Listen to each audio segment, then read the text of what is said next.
We landed shortly after midnight local time. Anderson, a U.S. Border and Customs officer, joked, "Welcome to Ground Zero."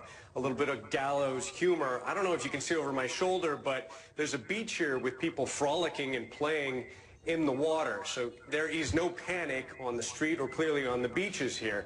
The governor, Eddie Calvo, has taken care to try to reassure the population, to make clear that the threat level has not been ratcheted up as a response to the threats coming verbally and in statements from North Korea.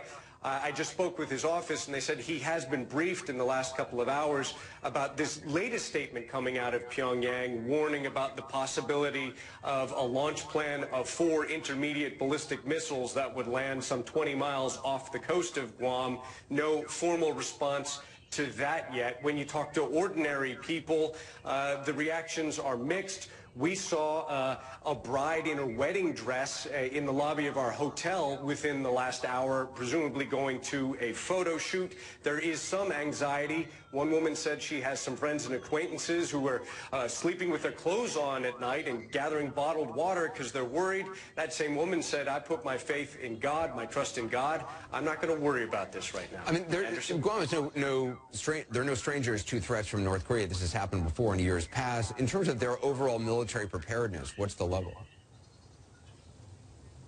Well, after threats in 2013, the U.S. military deployed that THAAD missile defense system that we hear about often in the context of Korea, because it was deployed in the last year in South Korea. That's supposed to be a protective measure against missiles.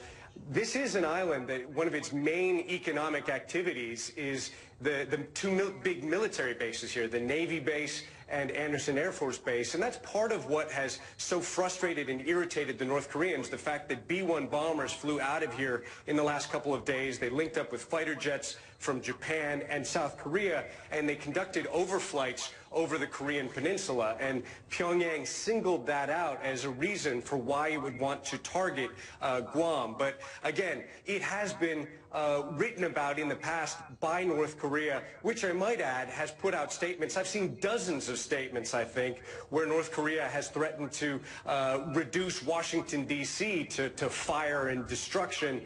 We haven't quite seen that yet, and that's perhaps why some people here are taking the threats against Guam with a grain of salt.